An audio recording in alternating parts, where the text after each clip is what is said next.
So I've been playing Genshin Impact for the last couple of weeks, and I am just shocked at how good this game was. It was completely not on my radar before I downloaded it. I saw a lot of people talking about it, and I thought, okay, it's free, let's give it a go. So I downloaded it for my phone, and it is amazing. Before this, I was kind of thinking Final Fantasy VII Remake or Hades was probably my game of the year. But right now, I'm leaning towards Genshin. It's just an awesome game. So it's a open world game where you play as one of two twins whose other twin has been kidnapped, and you've lost your powers and you're sent down to the world below, and you need to kind of regain your powers and find your twin. So that's kind of how the story starts off. But really, over the course of the game, you kind of have a lot of other things going on that sort of almost falls to the background, because you're trying to deal with all these other quests and all these other things that are happening in the world. You meet lots of different characters on the way, and you unlock new quests pretty much all the time. You could just meet a random character in the world, and suddenly that'll open up a new random quest for you. And that's one of the really cool things about this game, that you're just constantly finding new things to unlock and new things to do. So I'm playing it at the same time as my kids are playing it, and my younger son came across this completely different area that I hadn't seen or found before, with this 3 high-level challenges on it. I didn't even know it was there. And that's the kind of thing that's so cool, that you're just discovering new things all the time. And at the same time, I discovered this whole new area that I told him about, and then he could go and check it out as well. And I just love that sense of discovery. You know, a lot of people have compared it to Breath of the Wild, and I can understand where that comparison is coming from, because it's got that similar kind of open world, and there's just so much there that there is to discover. I think another reason it's compared to Breath of the Wild is also because of the stamina and climbing mechanic. But I actually think they handle some elements better than Breath of the Wild. For example, weapons don't break, so you can get weapons, you can upgrade them, and you can keep them and use them. Whereas in Breath of the Wild, they break constantly, which is always kind of a source of irritation for me. But this game looks beautiful as well. I'm playing it on mobile, I'm literally playing it the worst way possible. You can play it on PC or PS4. I'm playing it on mobile with a touchscreen, and even though it's the worst way possible, it's still an amazing game, and I still love it. The gameplay is really fun and fluid and fast. It's got a lot of variety in terms of the different characters. So you start off with that twin, that character who's got kind of a wind special moves, and then you can unlock new characters based on different elements and with different special moves. And it does make a difference in terms of using these characters. You've got spell wielders, archers, or sword warriors, knights, maybe. But there's just so much variety in terms of the gameplay as well. There is, what's the right word? The kind of free-to-play monetization. It's got the worst aspects of free-to-play monetization included in this game. So, you've got the gacha boxes with which you unlock new characters or weapons. And, sometimes when you use wishes, you use this currency called wishes to unlock kind of this loot box, essentially. Sometimes you'll get a new character that you want. Sometimes you'll just get weapons. Sometimes you'll get a duplicate character of one you already have, and then you just get kind of bonus items instead. Which is not great, to have that sort of mechanic. It's not fun to not get the characters you want.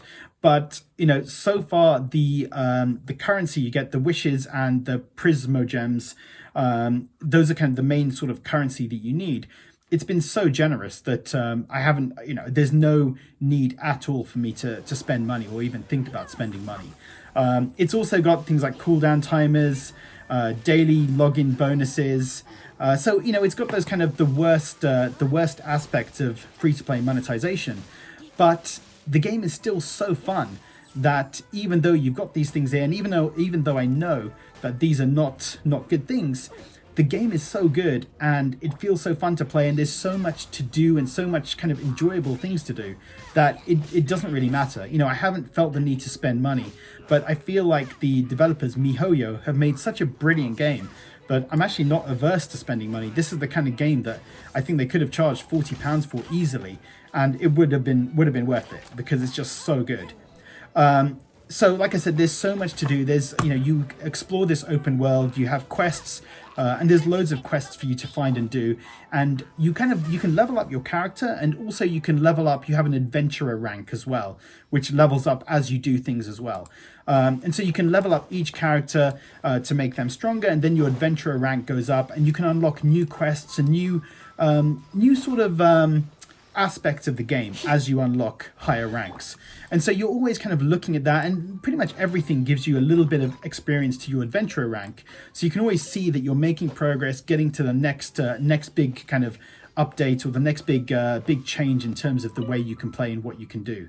Like I said, there's lots of different characters, and the game has an option where you can try out new characters and earn a reward for kind of completing one of their little challenges, which is very cool. So it's just kind of get to do things, get to try out all these different characters, and hopefully one day unlock them. That's the only thing that sort of, I think, holds the game back, that you need to try and unlock all these different characters through this wish system, through kind of this gacha box, which is not great. I'd rather be able to kind of just obtain the characters through the game. But I've probably played 15 hours or so. And apparently this game, you could play for 100 hours. And I could imagine that, because it's just so much fun. And there's just so much to do. Like I said, I will be doing a quest, and then I'll see kind of something glowing in the distance and think, okay, let me go there instead. And then you'll just kind of almost find like this whole new sort of village of enemies or something, or new mini quest to obtain something. And it's just really cool. There's just so much kind of that sense of discovery, sense of things to do. It's just, I'm just loving it. I'm loving being able to kind of just explore this world.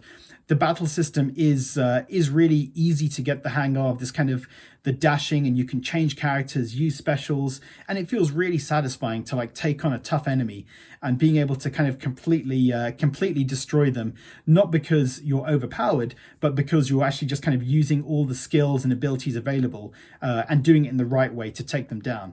And so there was this really cool battle I had with this big kind of rock golem, where I was kind of changing between characters, using specials, flipping between characters, dashing away, dashing in, and it was just awesome. It just like felt really good. And playing on mobile is just, it doesn't feel great, because especially kind of sometimes you're trying to press the dash button and you miss it because it's just using touchscreens a bit rubbish, but it still works surprisingly well. It's still pretty responsive, even though it is using touchscreen. I just can't put this game down. It's one of these games I'm constantly thinking about, like what I'm going to do next, and what I need to do and whereabouts I want to go. There's so much of the map I've still yet to kind of explore and see, so I'm really kind of looking forward to do that. But guys, I just can't recommend this game enough. I think it's free to play, so it's worth trying. It's worth just downloading and checking it out. It's a pretty big download, so if you're playing on your phone, it's about 8 gigs, which is quite a lot of space for my phone. Or you can play on PC and PS4, and PS4 is probably the best way to play. I really hope that eventually they can patch in controller support for mobile, because that would just make it so much better if you can play with your mobile. For me, I find that being able to play it anywhere probably weighs up more than being able to play it kind of in the best way with a controller on the big screen. But this is an amazing game, guys. Definitely worth your time, and I really recommend you check it out. One other thing to mention is photo mode. It's got its own photo mode in the game, which I always love when I have this in games. Which is, it's very cool that you can just kind of take photos, and I'm constantly just taking screenshots, which I'll show a few on the screen. But guys, overall, I love Genshin Impact. I think it's amazing, and given it's free to play, I definitely recommend downloading it and checking it out. So guys, let me know in the comments, have you downloaded Genshin Impact? What did you think of it? And thank you for watching.